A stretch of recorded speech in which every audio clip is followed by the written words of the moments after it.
harus dilakukan penangkapan, harus ditahan, harus dipenjarakan. Karena kenapa? Karena untuk Panji Gumilang ini pertama tidak mengulangi perbuatannya lagi, yang kedua tidak melarikan diri, yang ketiga menghilangkan barang bukti. Ada tindakan-tindakan pidana asusila. Dan ternyata laporan-laporan itu Panji Gumilang ini sudah menghilangkan, ada dugaan sudah menghilangkan barang bukti. Sudah menghilangkan barang bukti. Maka kesempatan Panji Gumilang saat ini untuk bisa menghilangkan barang bukti karena tidak ditahan. Punya segala fasilitas untuk melindungi diri. Bahkan polisi pun sudah melindungi oknum-oknum kemarin yang umat Islam demo itu. Sudah menjaga dengan ketat keamanan daripada pondok pesantren itu. Justru polisi-polisi itu berhadapan dengan umat Islam, berhadapan dengan rakyat.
Jadi sedikit saya memberikan apresiasi kepada pihak kepolisian yang sudah menaikkan status daripada Panji Gumilang ini menjadi tersangka.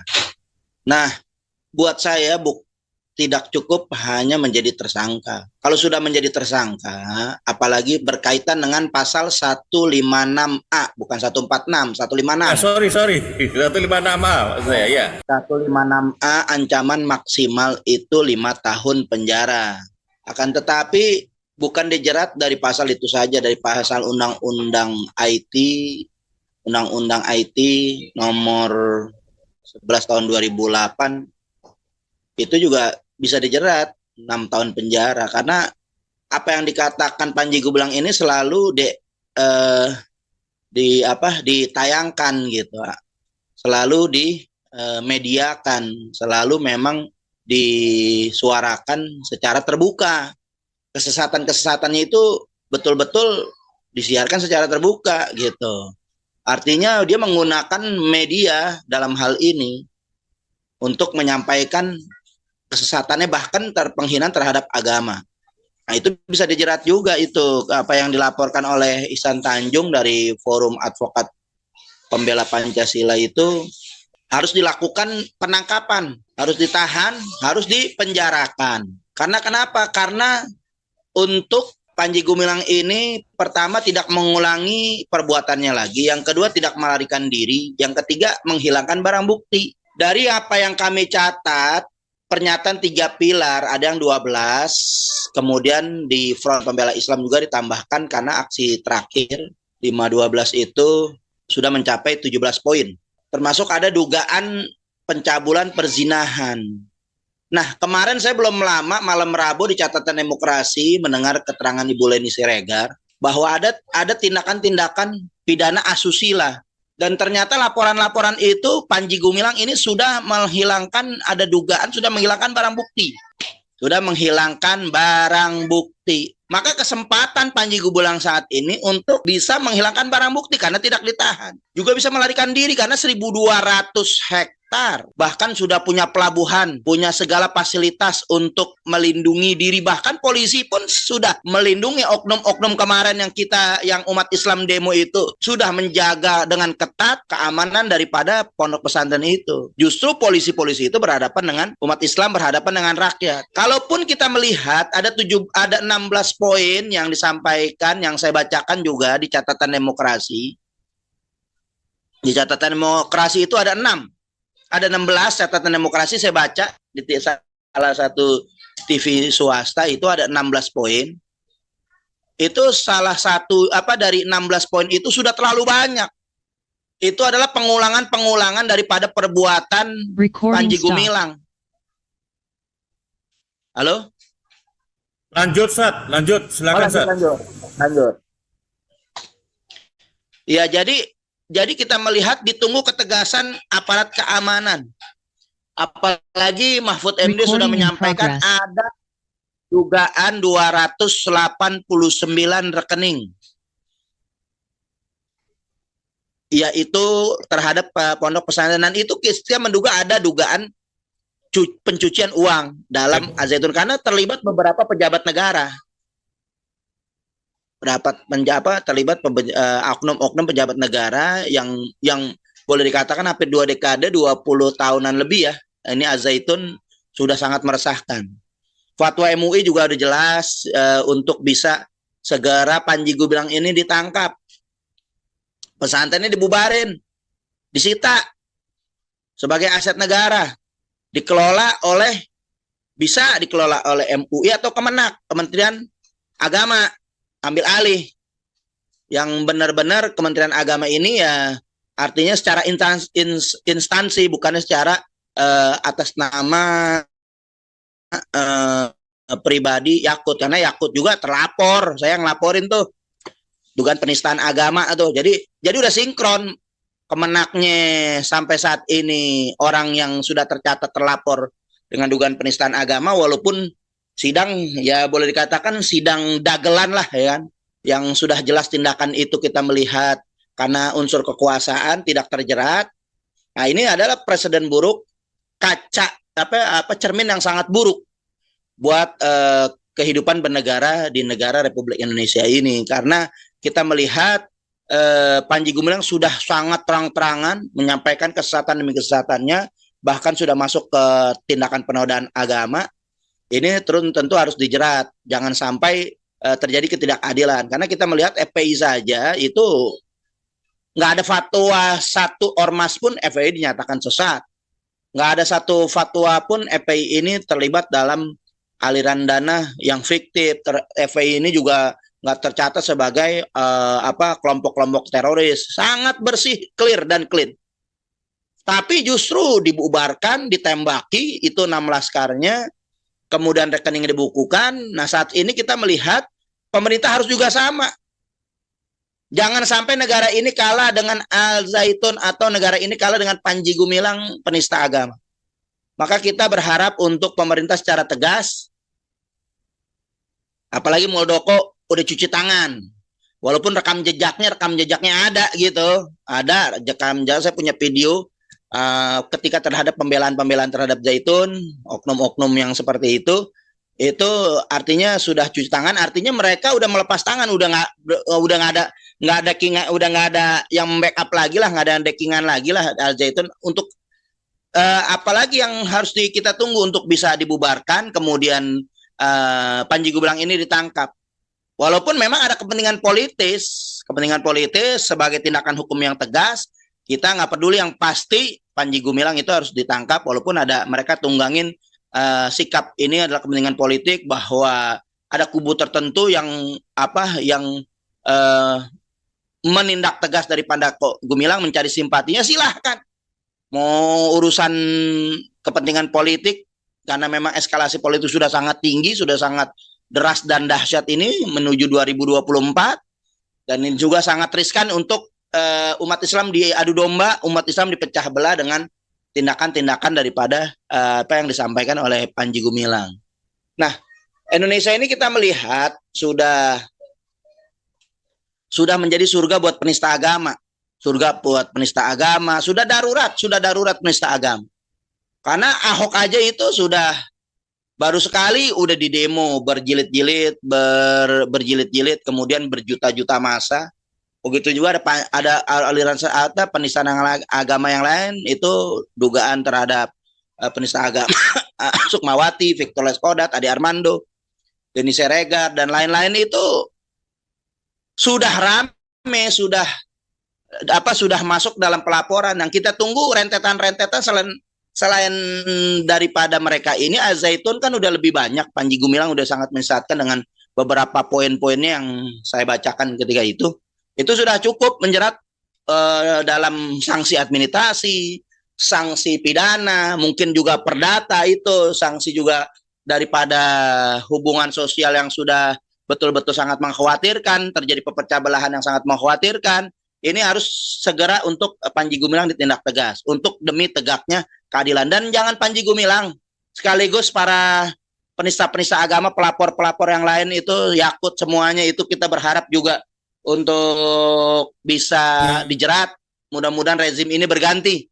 Tahun 2024 rezim ini berganti, semuanya kasus-kasus penodaan agama, dugaan-dugaan penodaan agama itu bisa ditindak tegas, bisa ditinjau ulang lagi. Itu keputusan-keputusan yang betul-betul arogansi, putusan-putusan yang melindungi daripada penista-penista agama itu betul-betul sangat menyakitkan hati umat Islam, jauh daripada keadilan, jauh daripada unsur-unsur membuang ketuhanan Yang Maha Esa. Mungkin itu yang saya sampaikan. Ya, Ustadz Novel, Bang Mumin, yang dirasakan publik itu terhadap HTI dan FPI begitu cepat proses penindakannya. Betul. Sementara kalau kita melihat Al-Zaitun ini terkesan sepertinya para penyelenggara negara tidak utuh menyikapinya. Buktinya ada yang merekomendasikan dibubarkan, di sisi yang lain tidak ada. Ya, ada yang merekomendasikan tidak ditutup. Anda melihatnya ini karena apa sih? Dan apa seharusnya yang menjadi perhatian publik dan pengawalan publik untuk melihat semuanya ini? Kita melihat Al-Zaitun memang sudah bagian daripada kekuasaan yang mungkin menurut mereka adalah aset yang harus dipelihara, yang mereka punya kepentingan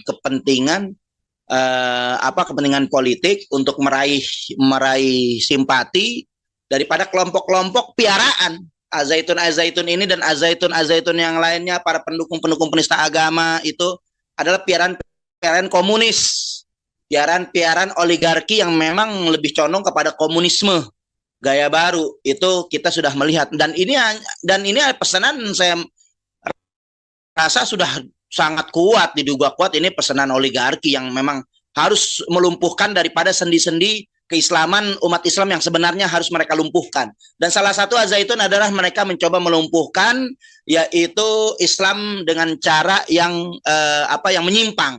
Seakan-akan ini adalah toleransi, seakan-akan ini adalah daripada kebebasan beragama, seakan-akan ini juga adalah daripada untuk kebanjamukan, kebinekaan tunggal ikaan. Itu sangat salah. Jadi kita harus luruskan. Selain penistaan agama, dugaan penistaan agama, juga kesesatan, juga pencampur adukan di situ agama ada. Bagaimana bisa seorang Yahudi bisa duduk bareng dalam masjid dan melakukan ibadah ritual bareng, padahal innamal musyrikun najasul la yaqrabul masjidil haram. Sesungguhnya orang-orang musyrik itu najis masuk masjid, apalagi orang Yahudi. Kita aja nih, kita umat Islam mungkin lagi dalam keadaan tidak bersih, lagi dalam keadaan junub atau dalam keadaan wanita yang haid, itu nggak boleh masuk masjid. Ini orang kafir kok bisa masuk masjid gitu, bahkan melakukan ibadah yang sama, kemudian melakukan ritual-ritual mereka pencampur adukan, termasuk ada perayaan Natal bersama, kemudian nyanyian Yahudi dalam acara-acara keislaman. Bukan kita tidak menghargai, kita menjunjung tinggi pluralitas, karena pluralitas itu sunatullah, keberagaman, kemajemukan, kebinekaan tunggal ikaan itu adalah sunatullah. Tapi sudah jelas kesepakatan ulama, fatwa MUI tahun 2005. Fatwa MUI tahun 2005 nomor 7 bahwa pluralisme mencampur adukan agama haram. Nah, ini kita tunduk. Jadi ada beberapa MUI juga udah ditantang, kemudian fatwa MUI juga nggak pernah jelasan. Nah, kita mengharap juga pemerintah menghargai dan mendukung fatwa MUI. Karena itu adalah institusi bagian daripada pemerintah yang resmi yang mewadahi daripada kelompok-kelompok atau ormas-ormas Islam yang ada yang sudah betul-betul terpenuhi gitu. Yang sebetul-betul yang sudah mewakili daripada umat Islam, mewakili daripada ormas-ormas Islam, itu harus dihargai. Peranan MUI ini juga ditunggu, walaupun peranan MUI ini boleh dikatakan pasif, bukan aktif, hanya mengeluarkan fatwa tapi tidak bisa mengeksekusi. Seharusnya pemerintah yang harus mengeksekusi, berdasarkan institusi pemerintah yang resmi yang diakui oleh negara, Majelis Ulama Indonesia, itu sudah cukup gitu. Sudah banyak keterangan-keterangan, bahkan ini bukan baru, MUI sudah beberapa kali melakukan peninjauan yang justru MUI dipersulit, yang MUI juga melakukan kajian-kajian, itu harus dihargai. Nah, kita melihat untuk saat ini pemerintah ini harus melek berdasarkan betul-betul mengamalkan ketuhanan yang Maha Esa, betul-betul keadilan sosial bagi rakyat Indonesia, kemanusiaan yang adil dan beradab, itu harus dijalankan, bukan hanya jargon saya Pancasila, tapi mendukung Al-Zaitun itu bukan Pancasila. Mendukung Al-Zaitun itu bukan ketuhanan yang Maha Esa. Mendukung Al-Zaitun adalah kesetanan yang luar biasa, kesesatan yang luar biasa. Itu sangat berbahaya. Mendukung Al-Zaitun itu adalah meruntuhkan sendi-sendi keberagaman yang merusak, mencampur adukan agama yang tidak pada tempatnya. Jadi sudah sangat meresahkan apa yang terjadi saat ini. Sudah tidak ada tempat lagi di negara ini untuk buat penista agama, untuk yang memang Panji Gumilang sudah jelas mengatakan mazhabnya mazhab Soekarno. Itu kan ngaco. Mazhab Soekarno mazhab apaan?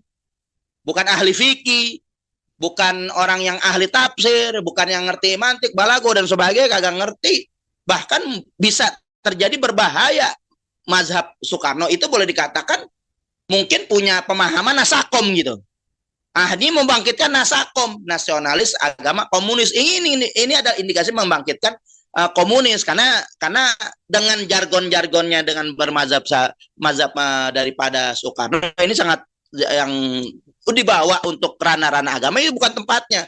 Kalau nasakom saja dibubarkan, ya berarti sudah menyimpang, sudah ada indikasi menerima komunis, bahkan mendukung komunis, bahkan bisa jadi komunis yang dibungkus dengan nama Islam seperti Al-Zaitun ini sangat berbahaya, harus dibubarkan.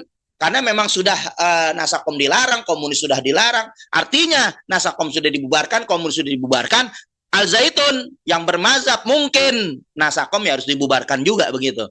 Karena kita melihat kekuatan-kekuatan, mereka mempertontonkan kekuatan, mereka mempertontonkan kezaliman, mereka mempertontonkan ketidakadilan, mereka sudah jelas-jelas mempertontonkan kebatilan. Ini sangat berbahaya, merusak daripada kehidupan keberagaman beragama. Dan jangan salah, mereka itu adalah bukan untuk kita toleransi dalam hal-hal ini, itu jauh daripada hal-hal yang kita wajib untuk kita toleransi. Yang begitu harus kita tindak, dan kita harus bisa ambil sikap yang tegas agar jangan sampai membahayakan bukan lagi keutuhan perbedaan khilafiyah, akan tetapi ini terjadi penyesatan daripada tauhid kita, keimanan kita, yang mereka akan gerus, mereka akan murtadkan secara perlahan-lahan atas nama Islam. Ini yang sangat berbahaya. Ya, hasil rekomendasi dari MUI, dari proses kajian yang dilakukan oleh MUI secara mendalam dan beberapa waktu yang agak lama, harus ditindaklanjuti oleh pemerintah mestinya.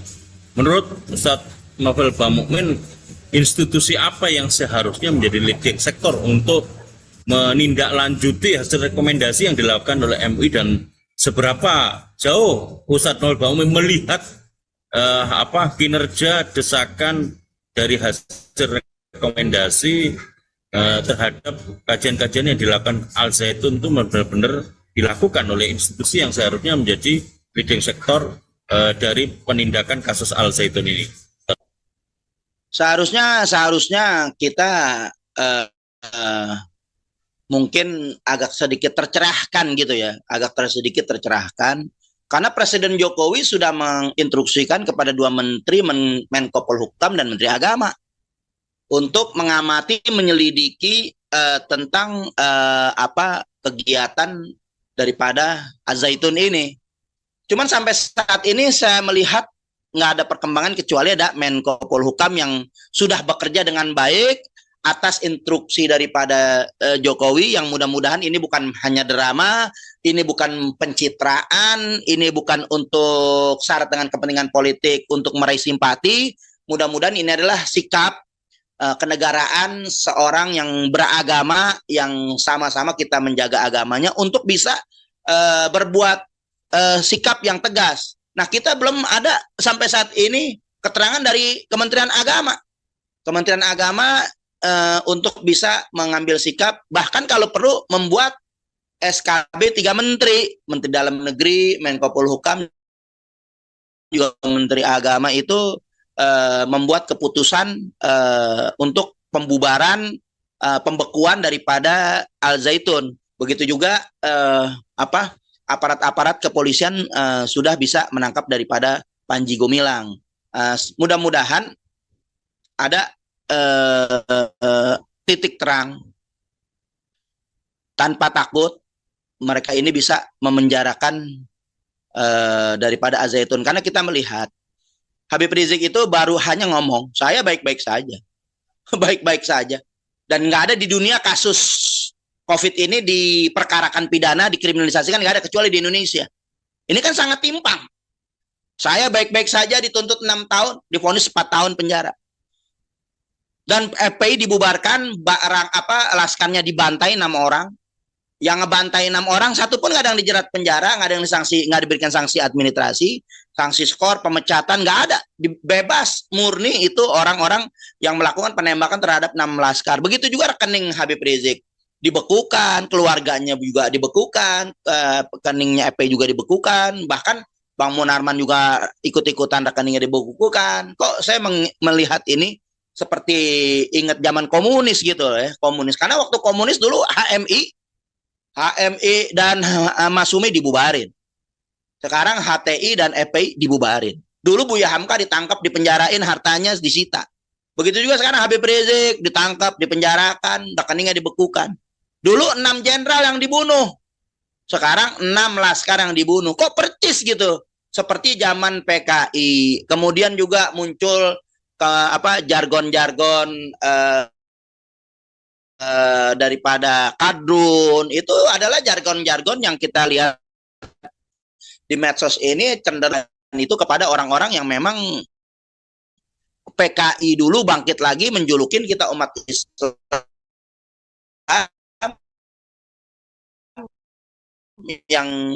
yang umat Islam yang peduli dengan pergerakan, jelas mengkondisikan Islam yang sebenarnya, Islam yang kafah ini menjadi dibikin pesakitan. Justru Islam yang sesat itu menjadi aset. Menjadi aset, walaupun sesat, mereka tetap aset yang mungkin mereka punya kepentingan yang banyak terhadap, maka harus dibongkar, harus diteliti, harus ditelusuri. Rekening-rekening Al Zaitun itu semuanya yang terlibat harus bisa ditangkap.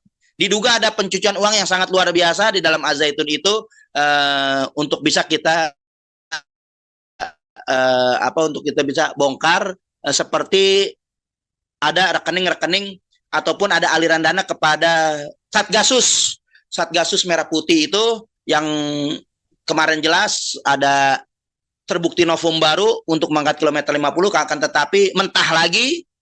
Sebegitu hebatnya orang korban daripada FPI yang memang Satgasus Merah Putih yang membantai daripada Joshua, itu orang-orang yang terlibat dalam Satgasus Merah Putih ini justru dalam kilometer 50 yang sudah, padahal Kapolri sudah menyatakan ada novum yang bukti baru itu sudah sangat bertumpuk-tumpuk, sudah banyak, sampai saat ini nggak terkuak. Bahkan kok bisa tuh Fadil Imron tuh bisa menjadi bintang 3 menaik pangkat. Nah, Zaitun ini kita melihat justru dengan perkara seperti ini ada orang yang mencari kepentingan untuk kepentingan jabatan, untuk kepentingan pangkat mereka, mencari muka kepada oligarki agar mereka bisa menaik pangkat, membela Al Zaitun, kemudian juga tidak menangkap daripada Panji Gumilang. Ada indikasi seperti itu.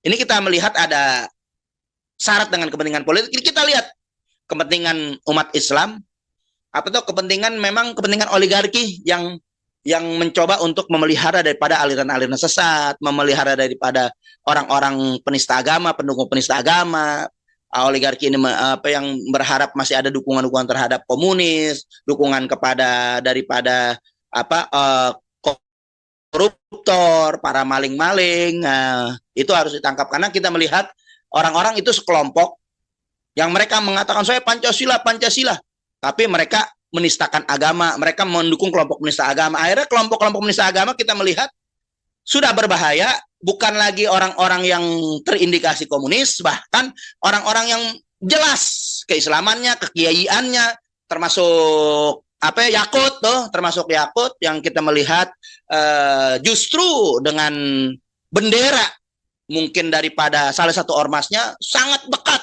sangat berjuang, sangat membela daripada Ahok, penista agama. Kita melihat akhirnya apa yang terjadi. Nah, orang-orang kelompok penista agama yang teriak Pancasila, saya Pancasila, akhirnya jadi terlapor sebagai penista agama. Bahkan orang-orang yang pelapor penista agama ini kita melihat juga ada. Mereka itu penjilat-penjilat, kata Rasulullah, hati-hati. Kalau melihat ulama sudah dekat-dekat kepada pejabat, sudah menjilat kepada pejabat, maka kata Rasul saksikan bahwa ulama yang kayak begitu maling.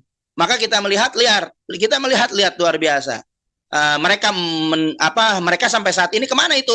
Ormas yang selama ini mempersekusi ulama, mana itu kita cari? Mempersekusi ulama. Ini ormas intoleran yang kemarin ikut serta dalam kegiatan ibadah haji. Yang akhir ibadah haji tahun ini sangat berantakan, sangat kacau balau karena mencoba KKN, nepotisme yang begitu luar biasa, membawa ormas kesempatan aji mumpung, ada menterinya yang menjadi menteri agama. Kita melihat ini sudah negara sangat rusak, harus ganti rezim, harus ganti sistem yang betul, yang benar-benar Pancasilanya jelas, yang bukan Pancasila daripada kemarin yang 1 Juni, bukan seperti itu yang kita terima Pancasila, karena Pancasila 1 Juni ini bukan wadah daripada yang resmi, bukan Pancasila yang final, bukan.